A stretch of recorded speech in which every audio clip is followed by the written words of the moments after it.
I'm Jeanette Roche. This is Forum Daily West. Here are some of the top stories we've been following. Party leaders go head-to-head about the costs of each other's platforms in these final days of campaigning. Plus, thousands of Catholics line up since early this morning to see Pope Francis's open casket in St. Peter's Basilica.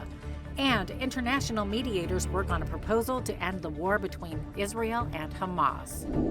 Thanks for joining us. Federal conservative leader Pierre Poilievre and Liberal leader Mark Carney are sparring about the costs of their campaign platforms.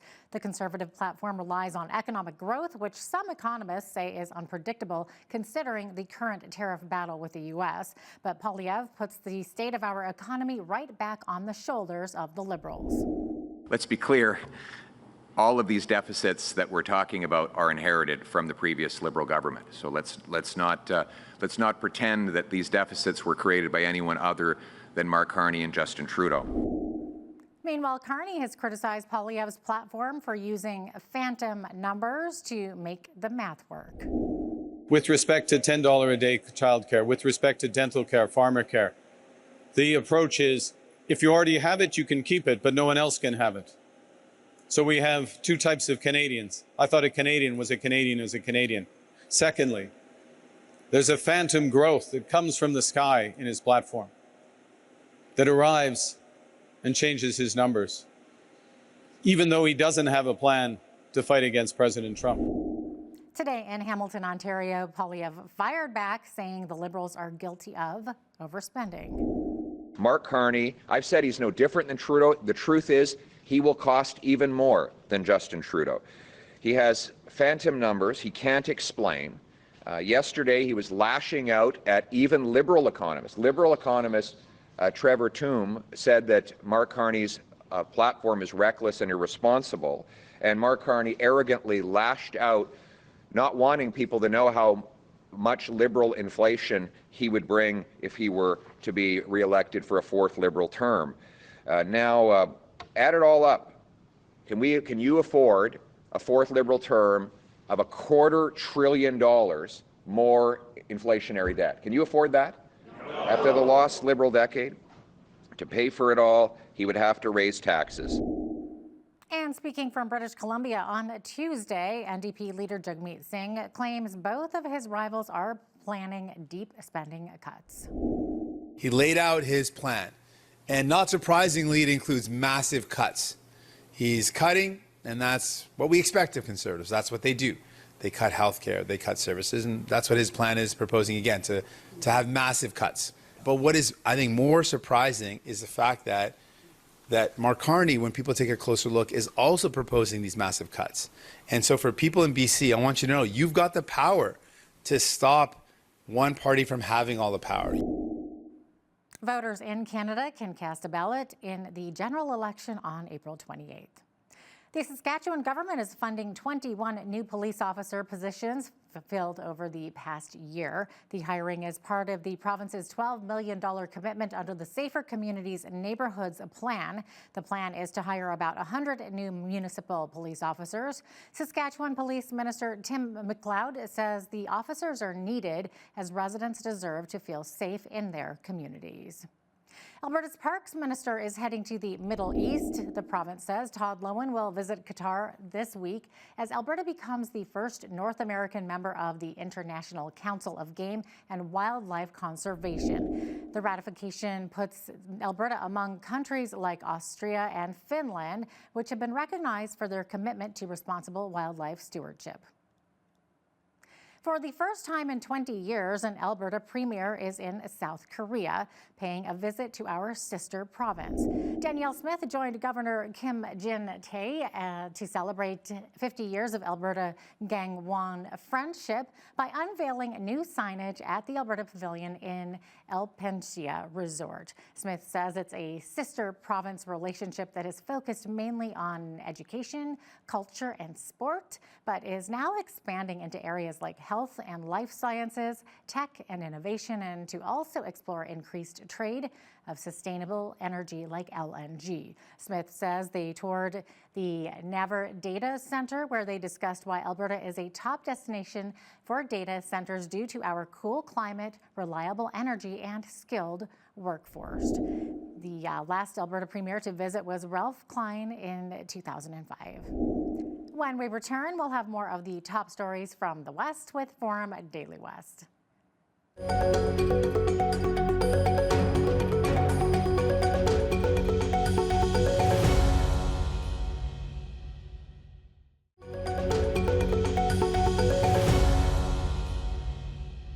The town council in Coaldale has made a unique announcement. All 7 members have announced collectively that they will be all seeking re-election. In a statement, Mayor Jack Van Ryn says council has accomplished a great deal together, including making meaningful progress in areas such as infrastructure, residential development, public amenities, and long-term planning. All this while also approving one of the lowest residential and non-residential tax increases in the region in its 2025 to 2027 budget. The mayor says council shares a team-first mindset grounded in open communication, mutual respect, and a shared commitment to excellence. Voters will go to the polls on October the 20th. The county of Lethbridge is sending out a warning about a controlled burn that's planned for this week, weather permitting, of course. The burn is part of the annual maintenance at the Iron Springs Transfer Station. The station is located approximately 15 kilometers north of Picture Butte. You may notice smoke coming from the site over the next several weeks as contracted crews conduct the burn. In line with the county's fire bylaw, only yard waste and untreated wood will be burned. Contractors have applied for a burn permit and have completed a fire safety plan. We don't normally see women in the trades, and there's a nonprofit that's hoping to change that. On Wednesday, a group of young women had a chance to try their hands at sheet metal, welding, cooking, and digital media, among other things. This is thanks to a number of camps hosted by the nonprofit organization Careers, the Next Generation. The camps were aimed at getting young women interested in skilled trades. Courtney Stinson with KB Heating says significant progress has been made to offset the underrepresentation of women in the trades. And I've been in the trade for about 12 years now, and when I first started, I always had that, oh my goodness, am I going to be accepted as a girl? Am I going to be accepted as a woman? And I've had no problems. I mean, yeah, there's always going to be people out there that are going to look down upon you, no matter what area, what career you decide. So I mean, the trades is definitely coming to a point where it's equaling out with those other jobs and careers that there's lots of girls getting involved in the trades now. There's safety, there's HR, there's all sorts of things. It's not like it used to be. So I mean, I have been fully accepted by, I went to school all 4 years, no girls in any class, just me, never had a problem. They were super accepting, and I made my best friends in this world.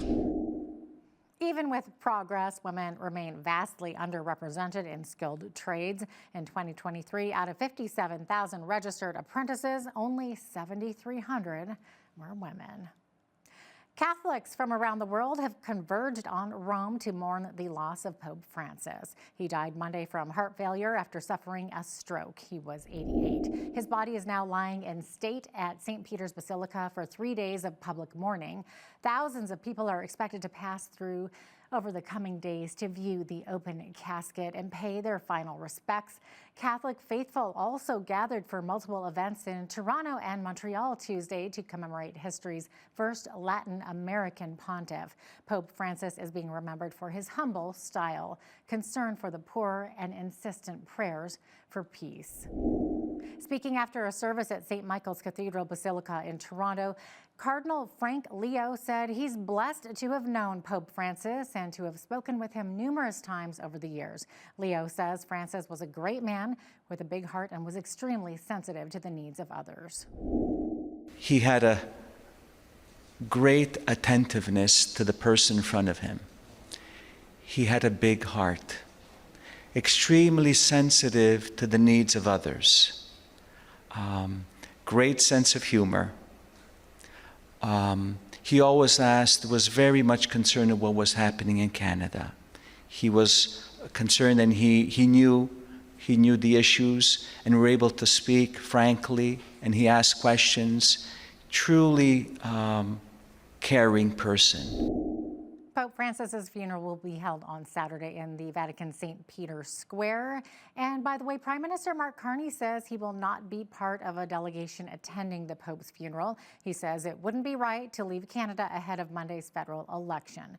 Governor General Mary Simon will represent Canada alongside a senior delegation that has not yet been finalized. The Archbishop of Regina and Manitoba Métis Federation president have both said they will be among the mourners attending the service.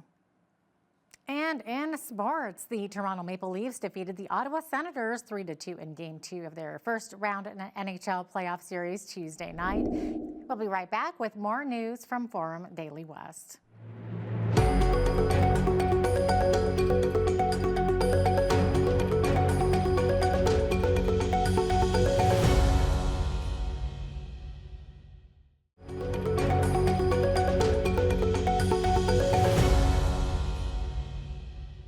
Well, south of the border, Harvey Weinstein is on trial again after an appeals court threw out the ex-studio boss's 2020 rape conviction in a case that ignited the #MeToo movement. Opening statements began Wednesday in a retrial that could take 6 weeks. Harvey Weinstein, the one-time Hollywood mogul turned Me Too villain, is back in court for a retrial in his Manhattan rape case. Now, Weinstein was convicted in 2020, but that conviction was overturned last year by New York's highest court, the Court of Appeals, so he was back in court on Wednesday for opening statements. A jury of 7 women and 5 men, the opposite of the jury that convicted him in 2020, heard from a prosecutor who described the allegations of 3 women. Weinstein's lawyer, Arthur Aidala, argued that Weinstein had mutually beneficial relationships, consensual relationships with these 3 women. He said to the jury that in this case, the casting couch is not a crime scene. He extolled Weinstein's power in Hollywood at the time and said that these women came to him and befriended him because they wanted to weigh in to careers as actors and in production. Now, for the first time, we heard about a woman whose allegations were added to this case. She was not part of the original trial in 2020. She went to prosecutors around the time of that trial, but was not included in the charges at that time. Her name is Kaya Sokola. She's a former model from Poland who says she first met Harvey Weinstein when she was just 16 years old, but in a lawsuit she alleged that Weinstein also molested her when she was just 16 at his apartment in Manhattan.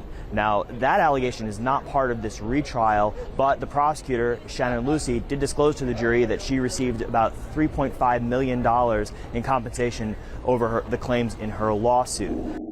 Arab mediators worked on a proposal to end the war with Hamas that would include a 5 to 7 year truce and the release of all remaining hostages, officials said on Wednesday. Joe Fetterman of the Associated Press explains.